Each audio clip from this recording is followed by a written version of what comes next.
On reste dans le lac, mais pas n'importe lequel, autour du lac de l'Amoura. Et là, c'est un lac qui a 15 000 ans déjà, 1500 mètres d'altitude. Absolument. Nous allons partir randonner surtout à l'Amoura, effectivement à l'orée de la forêt profonde du Massacre.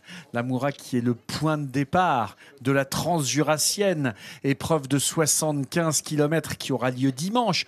Il y aura déjà 50 et 25 km samedi.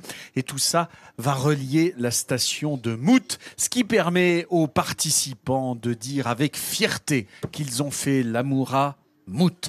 Et pour le moment...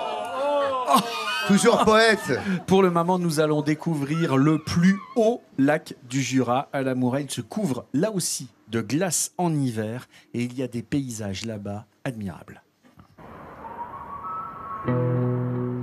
Niché au pied de la forêt du Massacre, à 1155 mètres d'altitude, le lac glaciaire de l'Amoura est le plus haut des lacs jurassiens. C'est au bout de cette étendue d'eau, formée il y a 15 000 ans, que se préparent 4 randonneurs. Toujours aussi heureux de chausser les raquettes. Y a déjà ce blanc qui fait beaucoup de bien au moral, j'adore. Moi j'aime l'hiver, plus il y a de neige, plus je suis contente. On va chercher le silence, on va essayer de voir des animaux, on va essayer de voir la belle nature, le calme, le plaisir d'être ensemble, etc. quoi. Objectif du jour, rejoindre ce belvédère un peu plus haut. Et ainsi découvrir sur le chemin de la balade les trésors méconnus du Haut-Jura. Grand comme 6 terrains de football, ce lac naturel est alimenté par le petit ruisseau du Bieffroi. Milieu unique et fragile, ce lac abrite des brochets, des truites, des grenouilles. C'est également un lieu de refuge pour les oiseaux, comme les foulques et les canards. Et nous voilà au bout du lac, donc il y a une zone de marais. Tous les lacs du Jura, comme ce sont des lacs d'origine glaciaire, pas forcément aménagés. Donc il y a toujours une zone marécageuse. Et les eaux du lac partent dans 2 exutoires. Et ça part ensuite en rivière souterraine. On a beaucoup de lacs comme ça. On dit souvent que le Jura est un vrai gruyère. Un peu plus loin, dans les tourbières, zone humide où des végétaux se sont agglomérés, vit une plante remarquable. Voilà, des sphènes. Et cette particularité qu'elle a, c'est qu'elle peut absorber 24 à 30 fois son poids en eau. Et un peu plus loin, en traversant l'épaisse couche de neige, se dresse une plante bien connue en moyenne montagne, la gentiane.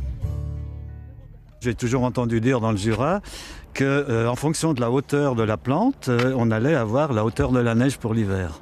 Ouais. Celle-là peut faire facilement 1m60, 1m70. Et avec cette plante, donc on va faire de l'apéritif ou du digestif. La goutte, la gnôle, comme on dit. Quittons un instant la nature pour découvrir l'habitat typique des paysans du 19e. Nous voilà arrivés à la maison, bien représentative des maisons traditionnelles du Haut-Jura.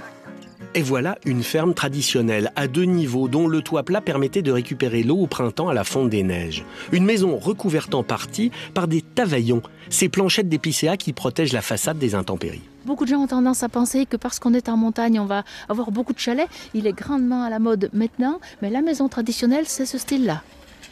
Traditionnellement, à proximité de la ferme se construisait un petit abri appelé grenier-fort. Un coffre-fort pour les Jurassiens qui, en cas d'incendie de la maison principale, conservaient à l'abri leurs biens les plus précieux. Alors, tout ce qu'on trouve à l'intérieur d'un grenier-fort, on va trouver les bijoux, par exemple, de la famille, les papiers, tous les papiers importants, les habits du dimanche, les semences également. Le but approche pour nos randonneurs. Quelques mètres de dénivelé et bienvenue dans une autre dimension. Il n'y a plus de barrière. Il n'y a plus de notion de propriété. On est le calme, c'est merveilleux. On est seul au monde. Seul, mais pas pour longtemps. La combe de la forêt du Massacre est une autoroute pour les randonneurs. Ce qui n'empêche pas la faune locale de laisser quelques traces. Ici, une empreinte de blaireau. L'empreinte du blaireau, elle a la forme d'une plante de pied humain. Donc il se reconnaît assez bien. On trouve ici des chevreuils, des chamois. Pendant qu'on est dans les cervidés, il y a le cerf également, le grand cerf. C'est assez récent que le cerf arrive par là. Sinon, le lièvre, on n'a pas de lapin, on n'a que des lièvres. Des sangliers également. et même des lynx. Mais aujourd'hui, aucun animal ne pointera le bout de son nez. Arrivés à leur objectif, nos randonneurs se consolent alors avec cette vue sur le lac, sur les prés et sur cette forêt qui couvre les 3/4 du territoire du Haut-Jura. C'est le paysage type du Jura. Les lacs, les champs, la forêt, peu de maisons. Voilà, quelque chose de calme et très agréable à vivre. J'aime pas les villes, les péages, Voilà, moi je suis bien là, dans la nature. Donc un parc naturel régional, c'est ce qu'il me fallait pour finir mes jours. Ce couple d'origine anglaise a lui aussi trouvé ici son coin de paradis. Nous avons choisi les Rousses parce que c'est entouré par ce beau paysage et les randonnées sont magnifiques. Avec chaque saison, c'est un autre paysage tout à fait différent. Et ça, c'est extraordinaire. Retour à la réalité pour nos randonneurs. Il faut rentrer. Mais il y a nombre d'autres sentiers ici, des chemins, comme on dit, qui mènent au plus beau panorama sur les montagnes voisines. On a envie d'y aller quand on regarde ça, bravo. Et tous ces paysages magnifiques, effectivement, ils sont nés de la fonte des glaciers il y a un peu plus de 10 000 ans. Ça a créé de nombreuses cuvettes, ça a créé tous ces lacs. Il y en a plus de 70 des lacs dans les montagnes du Jura, dont 20 qui sont à découvrir sur une formidable route des lacs tantôt sauvages, tantôt cachés, royaume du loisir nautique, que ce soit à Vouglan ou à Clairvaux-les-Lacs. C'est un véritable bonheur de se retrouver, ou au lac des Rousses, ou à la Moura.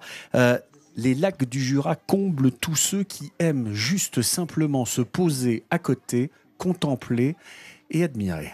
Merci beaucoup. On l'a fait grâce à toi, Jean-Seb, comme tous les matins. De belles découvertes.